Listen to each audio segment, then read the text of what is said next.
आइए आगाज कुरान मजीद से करते हैं और देखते हैं कि क्या कुरान मजीद में भी अल्लाह रब्बुल इज्जत ने औलिया की करामात के बारे में कुछ बयान फरमाया है या नहीं फरमाया।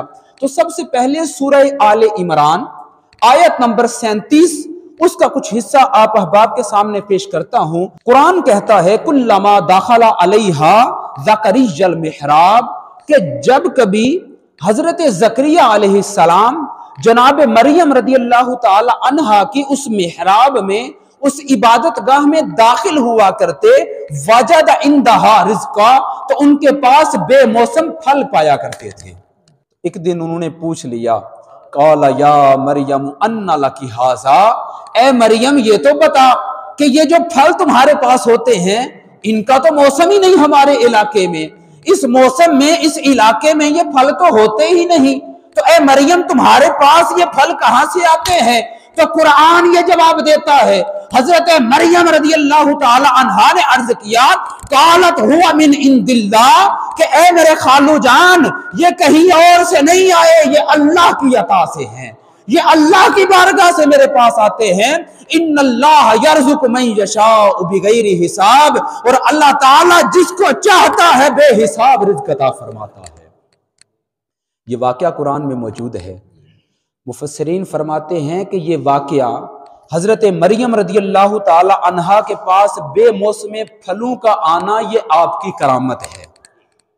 करामत का मतलब क्या होता है, मैं पहले अर्ज कर चुका कि ऐसा खिलाफे आदत वाक़या कि आदतन ऐसा ना होता हो। अब मुझे ये बताइए, जिस इलाके में कोई फल पाए ना जाते हो, जिस मौसम में कोई ला के देने वाला भी ना हो दूसरे शहर से या दूसरे मुल्क से, तो उस बंदे के पास बंद कमरे में बेमौसमे फल आए तो ये उसकी करामत है या नहीं। अब देखिए, करामत हो या नबी का मोजज़ा हो, ये अल्लाह की अता से होता है। नबी का मोजज़ा भी अल्लाह की ताकत और उसकी अता से होता है, और वली की करामत भी अल्लाह की अता से होती है। तो हजरत मरियम नबिया तो नहीं थी, औरत तो नबी हो ही नहीं सकती, नबी की वालिदा थी और वलिया थी। तो गोया कुरान में अल्लाह रब्बुल इज्जत ने अपनी वलिया हजरत मरियम रदियल्लाहु ताला अन्हा की ये करामत बयान फरमाई कि जब कभी हजरत ज़करिया उनके पास उनकी इबादत गाह में तशरीफ ले जाते, वजदा इंदहा रिज़्का, तो उनके पास बेमौसमे फल पाया करते थे। काला या मरियम अन्ना लकी हाजा, एक दिन पूछा कि मरियम ये फल तुम्हारे पास कहां से आते हैं। तो अर्ज की, कालत हुआ मिन इंदिल्लाह, कि ये मेरे रब की तरफ से आते हैं। इन्नल्लाह यर्ज़ुक़ु मन यशाअ बिगैरि हिसाब, और मेरा रब जिसे चाहता है बेहिसाब रिज़्क़ अता फरमाता है। तो ये कुरान बयान फरमा रहा है कि अल्लाह के वलियों को अल्लाह करामतें अता फरमाता है। हजरत सुलेमान अलैहिस्सलाम के पास एक परिंदा था हुदहुद, वो दूर दराज की खबरें ला के दिया करता था। एक दिन आपने अपने लश्कर को देखा, उनमें हुदहुद मौजूद नहीं था।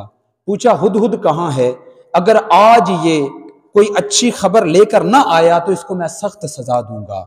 हुदहुद जब वापिस आया तो पूछा, क्या खबर लेके आए हो? अर्ज की कि मैं उड़ता उड़ता मुल्के सबा चला गया था, वहां पर मैंने देखा एक मलका है, उसका नाम बिल्कीस है, उसका बहुत बड़ा तख्त है, 40 गज चौड़ा है, 80 गज लंबा है, बड़ा शानदार तख्त है, और वो और उसकी कौम आग की पूजा करते हैं। हजरत सुलेमान अलैहिस्सलाम ने फरमाया कि मैं एक खत लिख के देता हूँ, वो खत उनके पास पहुंचा दो कि मेरी इताअत कबूल कर लें, मेरी नबूवत को तस्लीम कर लें, वरना मैं फौज लेके उनके ऊपर चढ़ाई कर दूंगा।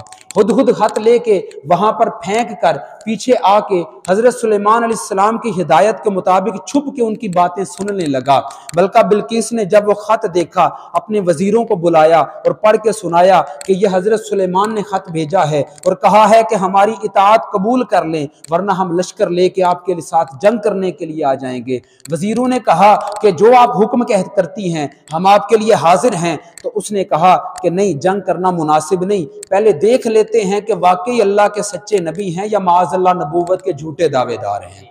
उन्होंने कहा वो कैसे? उसने कहा कि ऐसा करते हैं, बड़े कीमती तोहफे तहाइफ उनकी तरफ भेजते हैं, अगर तो उन्होंने तोहफे तहाइफ हमारे तोहफे कबूल कर लिए तो पता चल जाएगा कि ये माल से मोहब्बत करने वाला है, ये माल का पुजारी है, ये अल्लाह का नबी नहीं है। और अगर उनके दिल में माल और दौलत की रगबत ना हुई तो फिर साबित हो जाएगा कि ये अल्लाह का सच्चा नबी है। हुदहुद ने आके खबर दी कि हुजूर वहां ये बातें हो रही हैं। उधर से तोहफे तहाइफ, गुलाम, कनीजें और भी मालो दौलत तैयार करके बड़ा सजा संवार के हजरत सुलेमान अलैहिस्सलाम की बारगाह में तोहफे के तौर पे भेजा गया। आपने फरमाया मुझे तुम्हारे तोहफे तहाइफ नहीं चाहिए, मेरे रब ने मुझे जो सल्तनत और बादशाहत अता फरमाई है जो इन तोहफे तहाइफ से कई गुना बढ़कर है, मुझे इनकी हाजत नहीं। जो बात मैंने की है उसी पे गौर करो, या तो इताअत कबूल कर लो, इस्लाम कबूल कर लो, या फिर जंग के लिए तैयार हो जाओ। जब वो वापस गए उन्होंने जाके हवाल सुनाए तो उसने कहा कि बात अब भलाई इसी में है कि उनकी इताअत कबूल कर ली जाए। तो वो मलका अपने लश्कर को, वज़ारा को, लोगों को साथ लेकर हजरत सुलेमान अलैहिस्सलाम की बारगाह में हाजिरी के लिए रवाना हो गई। इधर से सुलेमान अलैहिस्सलाम ने फरमाया अपने दरबार में तशरीफ फरमा हैं, जिन्नात भी मौजूद हैं, इंसान भी मौजूद हैं, जानवर परिंदे भी मौजूद हैं। हजरत सुलेमान अलैहिस्सलाम ने फरमाया मैं ये चाहता हूँ कि मलका बिल्कीस के यहाँ पहुँचने से पहले पहले उसका जो वहाँ पर तख्त है वो यहाँ पर आ जाए। अब हजारों मील की दूरी है, कई महीनों का सफर है, 80 गज चौड़ा, 80 गज लंबा, 40 गज चौड़ा तख्त है, और फरमा रहे हैं मैं ये चाहता हूं कि उसके पहुंचने से पहले पहले वो तख्त मेरे पास आ जाए। तो आपने फरमाया हाँ भाई कौन है, कोई ले आएगा उसके आने से पहले पहले? ये तवज्जो रखिएगा, आपने अपने दरबारियों से कहा हाँ भाई तुम में से कोई ले आएगा? तो रब का कुरान कहता है काला इफरीतुम मिनल जिन, जिन्नों में से एक सरकश जिन बोला आना आती कभी, मैं वो तख्त आपके पास ले आऊंगा। कितने वक्त में लेके आओगे?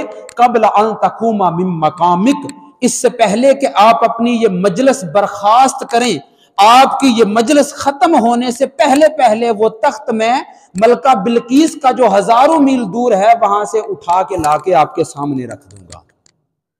ये किसने कहा? जिन ने कहा। आपने फरमाया नहीं कोई और। तो रब का कुरान कहता है कालल्लज़ी इंदहु इल्मुम मिनल किताब, सुलेमान अलैहिस्सलाम के दरबार में बैठा हुआ एक इंसान बोला, एक वली बोला, उनका एक सहाबी बोला, इंदहु इल्मुम मिनल किताब, जिसके पास किताब का कुछ इल्म था, जिसके पास सुलेमान अलैहिस्सलाम की जो आसमानी किताब थी उसका कुछ इल्म था, सारी किताब का इल्म नहीं था। इल्म मिनल किताब, किताब का कुछ इल्म था। वो किताब के कुछ इल्म की ताकत की बुनियाद पे कहने लगा आना आती कभी ही, हुजूर मैं ले आऊंगा। पूछा वक्त कितना लगाओगे? फरमाया कबला अय्यर तद तरफुक, आप अपनी आंख झपक के खोलेंगे बाद में तख्त पहले हाजिर कर दूंगा। हुजूर जिन ने तो कहा ना आपकी महफिल बर्खास्त होगी तो इससे पहले मैं ले आऊंगा।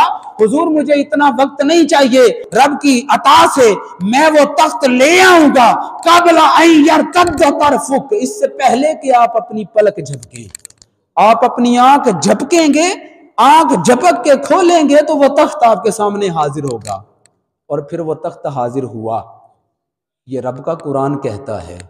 अब आप मुझे बताइए वो कार्गो करवाया गया था या टीसीएस करवाया गया था या किसी ट्रक पे रख के मंगवाया गया था, वो कैसे आया था?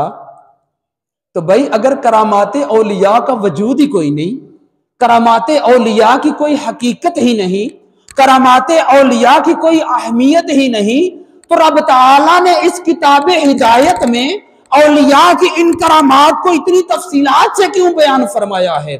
तो हजरत सुलेमान अलैहिस्सलाम ने जब अपने गुलाम की अल्लाह की अता करदा इस ताकत को मुलाहिजा फरमाया तो रब की बारगाह में शुक्राने के तौर पे अर्ज किया, हाज़ा मिन फज़्ल रब्बी, ये मेरे रब का फजल है, ये मेरे रब की अता है जिसने मेरे गुलामों को इतनी ताकत अता फरमाई है।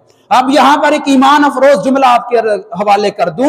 अल्लामा सनाउल्लाह पानीपत्ती फरमाते हैं कि हजरत सुलेमान अलैहिस्सलाम के वली को जब अल्लाह ने ये इज्जत अता फरमाई और उसकी ताकत का जब यूं इजहार हुआ तो आपने फरमाया हाज़ा मिन फज़्ल रब्बी, कि ये मेरे रब का फजल है। तो आप फरमाते हैं कि जिन पे रब का सिर्फ फजल है, जब उनकी ये शान है, तो जिस नबी को रब ने फरमाया कि ए नबी वबश्शिरिल मुमिनीना बि अन्ना लहुम मिनल्लाहि फज़लन कबीरा, ए नबी अपने गुलामों को खुशखबरी अता फरमा दीजिए कि इन पर इनके रब का बहुत बड़ा फजल है। तो फरमाते हैं जिन पर सिर्फ फजल है, जब उनकी करामात और ताकत का ये आलम है, तो जिन पर रब का फजल कबीर है, उनकी ताकत और तसर्रुफात का आलम क्या होगा।